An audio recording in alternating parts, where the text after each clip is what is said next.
ആ പോണ്ടാ, നീ എവിടെ പോയതാ? ഹലോ നമസ്കാരം, ഞാൻ കുഞ്ചൂസ്. ബിനു, എങ്ങനെയുണ്ടാ പണിയൊക്കെ? ഇപ്പൊ എങ്ങനെ തോന്നുന്നുണ്ടാ? പണിയൊക്കെ ഉണ്ട്, പഴയണക്കുള്ള പണിയൊന്നും ഇല്ല. സൈക്കിളൊക്കെ കുറവല്ലേ, ബൈക്കും ഇതൊക്കെ ഇറങ്ങിയപ്പോ നമുക്ക് പണിയായി. ശരി, അങ്ങനെ ജോലി കുറവാണ്. അപൂർവം പൊടിപ്പിള്ളറുള്ളതുകൊണ്ട് വല്ല ജോലി കിട്ടുന്നു. പൊടിപ്പിള്ളറൂടെ വളർന്നു കഴിഞ്ഞാൽ നമുക്ക് ജോലി കിട്ടത്തില്ല. പിന്നെ പ്രായമുള്ള ആൾക്കാരും പൊടിപ്പിള്ളറുള്ളതുകൊണ്ട് അഡ്ജസ്റ്റ് ചെയ്ത് പോകണല്ലേ.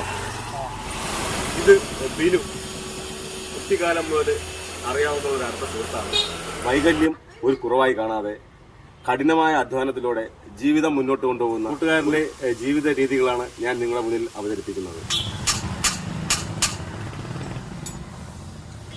അപ്പൊ ബിനു, ഈ വർക്ക്ഷോപ്പ് തുടങ്ങിയിട്ട് എത്ര വർഷമാകും? 35 വർഷം. അത് ശരി. ഓക്കെ. അപ്പൊ കുട്ടിക്കാലം മുതൽ തന്നെ ഇതിന്റെ ജോലിയായിട്ട് അങ്ങ് ഇറങ്ങിയല്ലേ? വേറെ ജോലി ചെയ്യാൻ കഴിയാത്തതുകൊണ്ടാണ് ഈ ഫീൽഡിലോട്ട് ഈ ജോലി പഠിച്ചത്.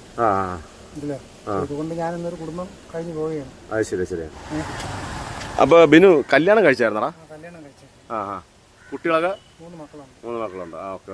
പഠിക്കുന്നു. ശരി ശരി ശരി. അങ്ങനെയൊക്കെയുള്ള കാര്യങ്ങളാണ്. കുറവാണ്, പഴയതുപോലെ വർക്കൊന്നും ഇല്ലല്ലേ? സൈക്കിളൊക്കെ കുറവല്ലേ.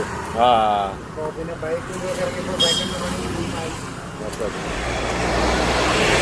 മൂലം പണിയൊക്കെ കുറവെന്നാണ് ബിനു പറയുന്നത്. അപ്പോൾ നമ്മുടെ ബിനുവിൻ്റെ ഈ വർക്ക്ഷോപ്പ് നിലനിൽക്കുന്നത് മുരുക്കുമ്പോൾ ജംഗ്ഷനിൽ നിന്നും റെയിൽവേ ഗേറ്റിന് അടുത്തായിട്ടാണ് ഈ വർക്ക്ഷോപ്പ് ഉള്ളത്. അപ്പോൾ മുരുക്കുമ്പോൾ ജംഗ്ഷനിൽ നിന്ന് റെയിൽവേ ഗേറ്റിന് അടുത്തായിട്ടാണ് ബിനുവിൻ്റെ വർക്ക്ഷോപ്പ്. അപ്പോൾ നിങ്ങൾ ബിനുവിനെ സപ്പോർട്ട് ചെയ്യണം. അപ്പോൾ ഭക്ഷണമൊക്കെ വീട്ടിൽ നിന്ന് കൊണ്ടുവരുവാടാ? ഹോട്ടലിൽ നിന്ന് കഴിക്കൂലേ? വീട്ടിൽ ആരുമില്ല. വൈഫ് മരണപ്പെട്ടു അല്ലേ? ഹോട്ടലിൽ നിന്നാണ് കഴിക്കുന്നത്. ഒരു കാലഘട്ടത്തിൽ കുട്ടികളുടെ ആവേശമായിരുന്നു സൈക്കിൾ. ഇന്ന് അതൊക്കെ മാറി. വീഡിയോ ഇഷ്ടപ്പെട്ടുണ്ടെന്ന് വിചാരിക്കുന്നു. നന്ദി, നമസ്കാരം.